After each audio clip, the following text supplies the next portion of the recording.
नमस्कार मंडळी, वासंतीज किचनमध्ये तुमच्या सर्वांचं खूप मनापासून स्वागत। आज आपण ओल्या तुरीच्या बियांची आमटी बनवणार आहोत। त्यासाठी मी इथे एक वाटण तयार करत आहे। तर मिक्सरचं भांडं घेतलं, त्यामध्ये आलं, लसूण, एक छोटा कांदा कट करून घेतला, त्यामध्येच अर्धा टोमॅटो कट करून घातला, कोथिंबीर आणि सुकं खोबऱ्याचे काप घातले। आता त्यामध्येच थोडंसं भाजलेलं शेंगदाणं घालत आहे आणि मिक्सरला वाटून घेत आहे। असा ताजा ताजा मसाल्याची आमटी चवीला खूप मस्त लागते बघा।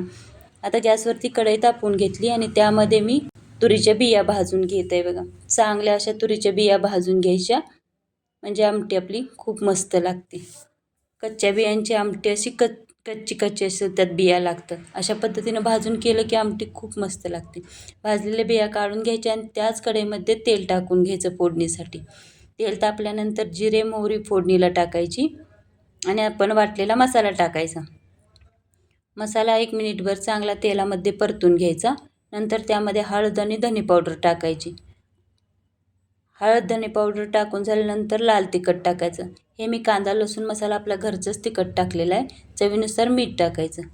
त्यामध्ये थोडंसं पाणी टाकून घ्यायचं मिक्स करून मसाला। चांगला असं मसाला आता आपल्याला तेल सुटेपर्यंत भाजून घ्यायचं आहे बघा। मसाल्याला तेल सुटलं की नंतर आपण जी तूर भाजून ठेवलेली होती बिया त्यामध्ये टाकायच्या। मिक्स करून घ्यायचं मसाल्यात चांगली ती तूर 1 मिनिटभर भाजून असं, आणि आपल्याला पाहिजे तेवढं पाणी त्यामध्ये टाकायचं। जितका रस्सा पाहिजे तितकं त्याच्यापेक्षा थोडंसं जास्त टाकायचं, आपल्याला भाजी शिजवून घ्यायची।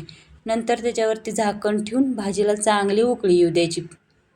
चांगल्या उकळ्या 1-2 आली की आपली भाजी शिजते बघा। अशा पद्धतीने एकदा झाकण काढून चेक करायची, भाजी हलवून आपली भाजी शिजली का। तर भाजी आपली तयार आहे बघा। वरून कोथिंबीर टाकायची।